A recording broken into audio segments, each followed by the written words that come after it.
There comes a moment in every life when words no longer carry the weight they once did. When you realize that the more you speak of what hurts, the less anyone truly understands. The more you explain your dreams, your heartbreaks, your hopes, the smaller they begin to feel, as though saying them aloud has drained them of their sacred meaning. You notice how every confession, every overshared truth, seems to steal a fragment of your inner strength, scattering it into the world like dust in the wind. And it's then you begin to wonder, maybe silence was never an absence, but a sanctuary. I once believed that speaking was healing, that to voice what I carried inside was to make it lighter. And sometimes, yes, it helped a little.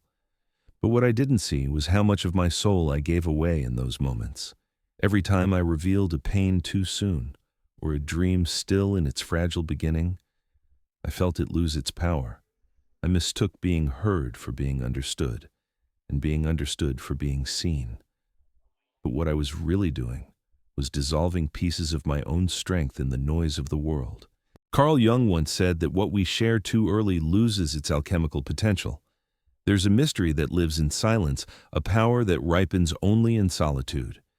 When we rush to explain our pain, we expose it to hands that cannot hold it, to eyes that cannot see its depth. We hand over our sacred process to the misunderstanding of others, and in doing so, we weaken it.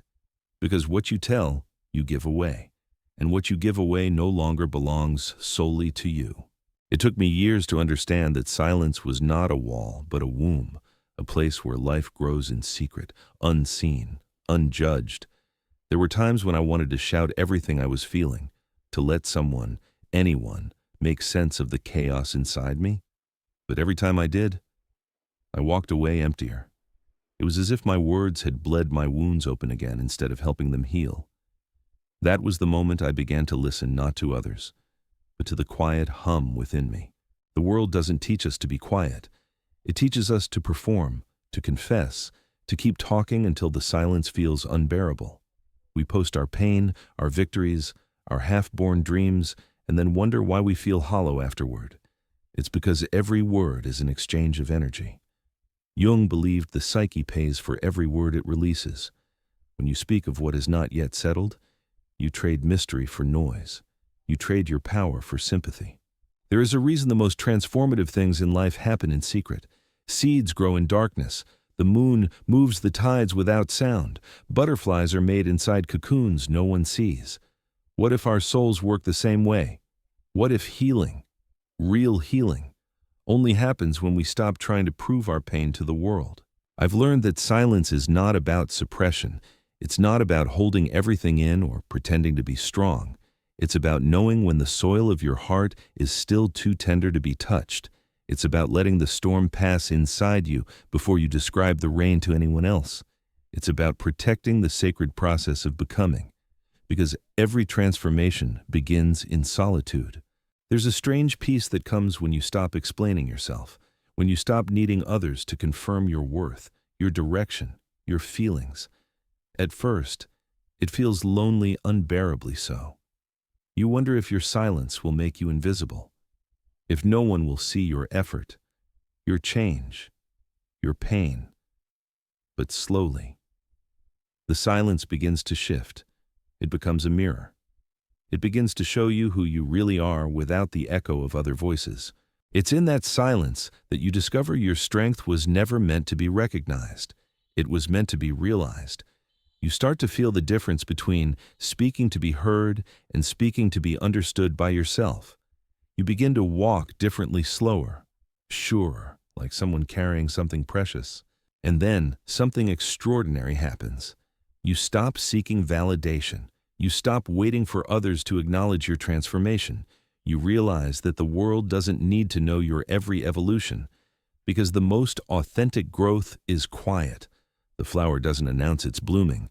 The sun doesn't declare its rising. They simply become what they are meant to be. Jung believed that people give away their strength when they seek recognition for their inner process. I see now what he meant. Every time I explained my pain, I was really asking, do I exist? And every nod, every sympathetic smile was a temporary answer to that question. But silence taught me something far greater, that existence doesn't need to be confirmed by anyone else. It simply is. When you stop speaking out of fear of being forgotten, you begin to remember yourself. When you stop telling every detail of your story, you start living it again. Silence is where the soul rewrites what words once distorted. And so, I began to practice it not as withdrawal, but as devotion, a daily ritual of choosing myself over noise. Some days it was easy, others, it felt like walking through fire, because silence demands courage. It demands trust in what is unseen. But each day, I felt myself returning stronger, calmer, clearer. In the end, silence didn't make me smaller, it made me whole. There is a kind of strength that grows only in stillness, the kind that cannot be faked, cannot be performed, cannot be posted. It doesn't shout or sparkle, it breathes slowly, deeply, waiting for you to notice that not everything real needs to be seen. I didn't know that at first. I thought silence was a punishment, an exile from connection, but over time, I began to see it as Jung did not avoid, but a crucible, the place where all things hidden are transformed. There is a quiet alchemy that begins when you stop explaining yourself. The mind, so used to spinning stories for others, starts to dissolve its need for witnesses. You begin to realize that what you once called loneliness was often just the absence of validation, and in its place, something else appears, a tender awareness, fragile but pure, like the first light before dawn. It's the awareness of your own company, unfiltered by judgment or comparison. I remember the first night I truly sat with myself, no music, no messages, no distraction. It felt unbearable at first. The air was thick with everything I'd been running from. Memories rose up like ghosts, old conversations, betrayals, unfinished dreams, words I wished I had never said. The silence magnified it all until I wanted to escape back into noise. But something inside whispered, "Stay." So I stayed. And as the minutes passed, something strange began to happen. The chaos didn't disappear, but it started to soften. The noise inside me began to sound less like punishment and more like language, a language I had forgotten how to read. For the first time, I was listening to myself instead of explaining myself. I was no longer trying to make my pain make sense to someone else. I was simply letting it speak in its own rhythm. That's when I understood what Jung called the brooding of the soul, the quiet incubation that happens when we stop feeding our wounds to the outside world and allow them to mature within us. It's not an easy process. It feels like dying sometimes, the dying of old stories, of identities built on being understood, on being the one who explains, the one who performs emotion neatly enough for others to applaud. But underneath that dying is something being born, a strength that doesn't depend on applause. I used to think strength was about standing tall, about being unshakable, about never faltering. Now I see it differently. True strength is standing in the middle of your own silence and not running from what it shows you. It's looking into the mirror of your solitude and saying, "This too is me, this too." We live in a world addicted to exposure. Every thought must be shared, every feeling broadcasted, every plan made visible before it's even real. But what we forget is that energy follows attention. The more we give away our inner life to the outer world, the less life we have left inside. Every confession becomes a transaction, every vulnerability a performance, and soon, we no longer feel our own depth, only the echo of it in the reactions of others. There's an invisible fatigue that comes from speaking too much. You feel it after conversations where you've opened too widely, too soon, that subtle exhaustion that feels like a spiritual hangover. It's not because you've spoken of something wrong, it's because you've spent sacred energy in a place that could not hold it. Jung warned that words have an energetic cost. We do not see it, but the soul feels it each time we expose what was still forming. That is why silence heals. It gathers back what was scattered. It invites the fragments of yourself you left behind in conversations, in explanations, in misplaced trust, and brings them home. At first, it feels like loneliness, but eventually, it becomes reunion. And something else happens too. You begin to see people differently. You start noticing who listens out of love and who listens out of curiosity. You learn that not everyone who asks cares, and not everyone who stays deserves access to your inner world. Silence teaches discernment. It sharpens your intuition like a blade. You can feel who is safe without words, and who drains you just by being near. That's when boundaries stop feeling like barriers and start feeling like protection. You no longer feel the need to open every door inside you. You start to understand that your story is sacred ground, and not everyone should be allowed to walk there. There's nothing cruel in that, only wisdom. Because once you've been betrayed by a careless ear, you learn to treasure the silence that keeps you whole. I began to guard my words the way a gardener guards seeds, knowing some must be buried before they can bloom. There were things I wanted to say, confessions burning to be released, but I kept them, not out of fear, but reverence, because I realized that speaking them too soon would strip them of their power. Silence became my way of letting them grow unseen, untouched, but alive. And in that quiet tending, I discovered something miraculous. Transformation doesn't need an audience. It doesn't even need language. It happens in the privacy of your being, slowly, invisibly, like gold forming in the dark. There's a peace in that kind of knowing, a peace that no praise can give, no recognition can replace. You begin to trust your own timing. You begin to trust that what is meant to unfold will do so without anyone's permission. And that trust, that deep, wordless faith, becomes your anchor. The world will always try to draw you back into its noise. It will whisper that silence is dangerous, that if you don't speak, you'll be forgotten. It will tell you that your story only matters if it's seen, if it's liked, if it's validated. But there's a deeper voice that lives beneath all of that, a quiet pulse that asks you to stay with yourself, to breathe, to trust that what is unseen can still be real, and what is unspoken can still be powerful. I used to mistake being silent for being small. When I withdrew from conversations, when I stopped explaining myself, I thought I was losing connection. But over time, I discovered something strange. The less I said, the more I saw, without the need to answer or perform. I began to witness things that had always been hidden beneath the surface, the tightness behind someone's smile, the tremor in their laughter, the way people filled silence with words just to escape their own discomfort. It was as if by speaking less, I had tuned into a new frequency of truth. Jung believed that every human carries both the voice and the shadow, what we show and what we hide, and only when these two learn to listen to one another does the soul find peace.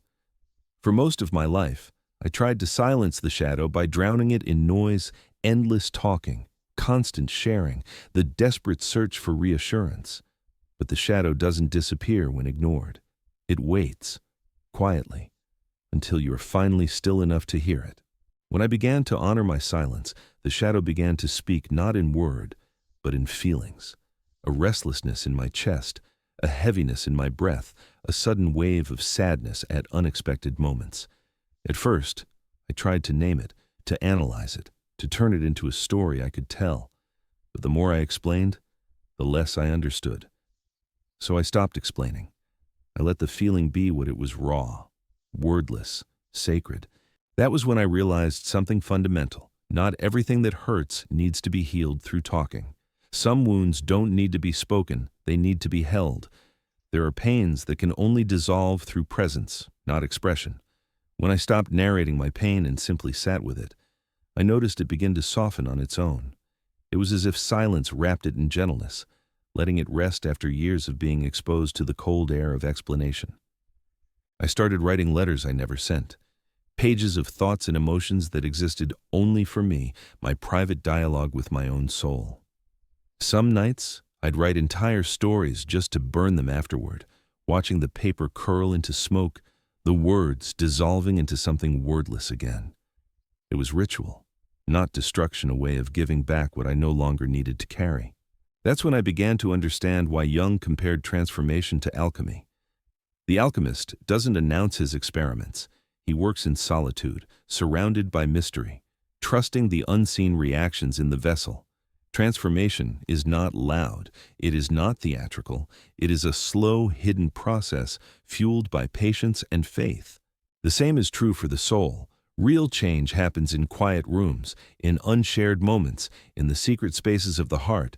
When we stop telling everyone what we're trying to become, we finally give becoming the space it needs to unfold. Every time you speak of a dream before it's ready, you let it evaporate a little. But when you keep it close, when you guard it like a small flame, it grows brighter in the dark. There is sacredness in what is kept. In a world obsessed with revelation, choosing to withhold becomes an act of rebellion and of respect. You begin to feel that not every truth deserves to be public. Not every joy needs an audience. Not every plan requires approval. Some things belong only to the quiet between you and the universe, and those are often the things that define you the most. I think that's what Jung meant when he spoke of the soul's need for boundaries. Without them, we scatter. Without them, we become diluted versions of ourselves, echoing the voices of those who never really listened. Silence is the boundary that allows you to remain whole. It's the invisible circle that tells the world this part of me is mine. When I learned to draw that circle, something extraordinary happened. The noise around me began to fade. I no longer needed to respond to every misunderstanding, to defend every decision, to explain every emotion. I could finally let others think what they wanted, because I knew what was true for me, and that was enough. The funny thing about silence is that it doesn't just protect you, it reveals you. When you stop speaking, you notice what remains, what you still believe in when no one is watching, what you still feel when there's no one to affirm it. That is who you really are, the you that exists beneath performance, beneath explanation, beneath fear, and it is only in silence that you can meet that version of yourself fully. The world will keep demanding your story, but your soul will keep asking for your stillness, and in that conflict between noise and knowing, you must choose which one will guide your life. There's a certain light that only appears after long silence. It isn't the light of revelation or applause, it's gentler, humbler, the kind that seeps into the corners of your being and says you are here. And that is enough. For a long time, I thought I needed to prove my worth through words to convince others of my goodness, my pain, my intent. But silence taught me that what is true doesn't need to be defended. It simply endures. When I stopped trying to be understood, I began to understand myself. That was the first real miracle. The world didn't suddenly become kinder or quieter, but I did. I no longer needed to correct the stories told about me, no longer felt the urge to be seen as right or strong or healed. My silence became a mirror through which I saw the deeper patterns beneath every reaction, the wounds that wanted validation, the fears that wanted company. Once I could see them, I no longer needed to feed them with words. Jung said that man's shadow thrives on his insecurity. I see now that one of the most common forms of insecurity is the need to talk, to justify, to explain, to narrate every feeling so it feels real. But real things do not vanish when unspoken. They grow, they mature, they integrate. Silence is not the enemy of truth. It is the womb of it. I began to see how much of our pain comes from the hunger to be known by others before we have known ourselves. We rush to tell our stories because we fear being invisible. We share our wounds hoping someone else will stitch them shut. But every time we do, we give away the thread meant for our own hands. Healing, I learned, is not a collective performance. It's a private act of devotion. It happens in the still corners of the heart where no one applauds. There were days I wanted to break my silence to explain why I withdrew, why I stopped answering calls, why my words had turned inward. But every time I almost did, a quiet intuition would whisper, "Not yet," because silence is also timing. It teaches patience, the art of waiting until your truth has ripened enough to be spoken without bleeding. When that moment comes, your words will no longer seek understanding. They will be understanding. I started to notice that the more I embraced silence, the less I was moved by noise, the criticism, the gossip, the endless chatter of opinions. They no longer pierced me. It wasn't indifference, it was freedom. Because silence gives you something no approval ever can: clarity. You begin to see how fleeting most words are, how quickly they dissolve, how little they actually define you. And slowly, your entire life begins to shift. You no longer speak to fill emptiness, you speak to honor what has already been filled. You no longer tell stories to prove your worth, you live them quietly until they prove themselves. You begin to move like someone who has nothing to announce and everything to embody. That, I think, is what Jung meant by awakening. There's a sacred paradox in it all. The less you speak of your transformation, the more it reveals itself in how you move, how you breathe, how you choose peace over reaction. The world will see it without needing to hear it, because real change doesn't shout, it radiates. Sometimes I wonder if this is what the ancients meant when they spoke of wisdom, not the accumulation of knowledge, but the art of restraint. The ability to hold your own truth gently enough that it doesn't have to scream, to speak only when silence itself asks for a voice. When you reach that space, silence stops feeling like a void. It becomes presence. It becomes the quiet pulse beneath every heartbeat, the invisible rhythm guiding your choices. You begin to understand that life's deepest meanings aren't written in sound, but in stillness. And there, in that stillness, something extraordinary happens. You no longer need anyone to see you, because you see yourself. You no longer need to explain your journey, because you're finally living it. You no longer fear being misunderstood, because your peace no longer depends on being understood. That is the quiet revolution. Jung was pointing toward a transformation that begins not in the noise of revelation, but in the gentle power of return. Returning to yourself, returning to that secret, indestructible space within where you are whole, where you are free, where you are enough without an audience. So if you ever feel unseen, unheard, unrecognized, remember this silence is not your absence from the world. It is your return to it on your own terms. The truest parts of you are not the ones you've explained. They are the ones you've protected. And when the time comes, when you finally speak again, it will not be to prove or to perform, but to create, to bless, to name what has already become true within you. Because silence, when honored, always gives birth to a new voice, one that speaks less, but means more. So stay with it. Let the noise fade. Let the world chatter while you listen to the deeper current beneath it all. Your transformation doesn't need to be witnessed to be real. It only needs your faith in the quiet that made it possible. And when the day arrives when you no longer crave recognition, when you find peace not in telling but in being, you will understand what Jung meant when he said, "Who looks outside dreams, who looks inside awakens." If this message found its way into your heart, stay a while. Like, share, and subscribe not for noise, but to keep this circle of reflection alive. Leave a comment below and tell me what part of your silence are you ready to protect.